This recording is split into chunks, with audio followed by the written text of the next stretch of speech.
The situation in the world is the most tense since the Cold War. That's what the head of the Britain's MI6 secret intelligence service, Richard Moore, and the head of the CIA, William Burns, wrote in an article in the Financial Times. The heads of the intelligence services believe that Russia is playing a leading role in destabilizing world security. Putin will not succeed in extinguishing Ukraine's sovereignty and independence. Russia's actions are a flagrant breach of the UN Charter and global norms. We will continue to aid our brave, resolute Ukrainian intelligence partners. We are proud to do so and stand in aid of Ukraine's resilience, innovation and elan. Ukraine has been the first war of its kind to combine open-source software with cutting-edge battlefield technology at such an incredible pace and scale. From the Financial Times publication. EU countries are paying more and more attention to strengthening their defense after the beginning of Russia's full-scale war against Ukraine. Military expenditures are breaking records. Today, we cannot afford any more illusions. The second half of this decade will be high risk. The war against Ukraine and the conflict in the Middle East have put geopolitics in flux. Tensions are also running high in the Far East. We are facing climate change with, for example, desertification of whole regions. We Europeans must be on guard. We must refocus our attention on the security dimension of everything we do. We must think about our union as intrinsically a security project. And Central Europe has a crucial role to play.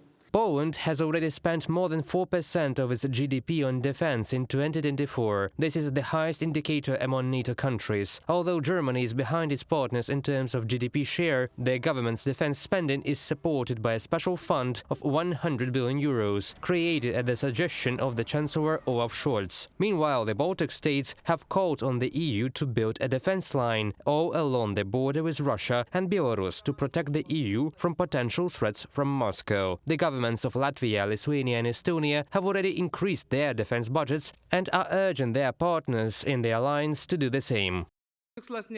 Our aim is not to threaten, our aim is not to intimidate, and we do not advocate brute force as our opponents do, but we must be sure that if necessary, there will be no lack of will or strength, so that anyone who experiences our force will lose the will to do so again. And this is another proof of our efforts, our goals and our desire to provide our partners with better conditions in Lithuania, because without our security, there is no security for them, and without their security, there is no security for us. European militaries and experts assess a ground invasion by Russian troops or provocations by the Kremlin as unlikely but possible. And the CIA urges not to be afraid of Russia's nuclear blackmail. According to the CIA director, Russian forces may have considered using tactical nuclear weapons in Ukraine in autumn 2022. However, William Burns argues that this rhetoric was most likely part of information warfare. Central Intelligence Agency Director William Burns cautioned the West against concerns about boilerplate Russian nuclear saber rattling. Burns stated during a panel with United Kingdom Secret Intelligence Service Chief Richard Moore on September 7th that Russian President Vladimir Putin will continue to issue periodic threats of direct confrontation against the West, but that these threats should not intimidate the West. From a report by the Institute for the Study of War. In addition, according to the head of the U.S. intelligence, the Ukrainian armed forces operation in Kursk region has raised doubts among the Russian elite and became a significant tactical achievement. So the Red Line's ultimatum that the Kremlin used to intimidate the whole world turned out to be not so dangerous. Reported by Pavlo Stelmach, Larisa Petruk, UATV News.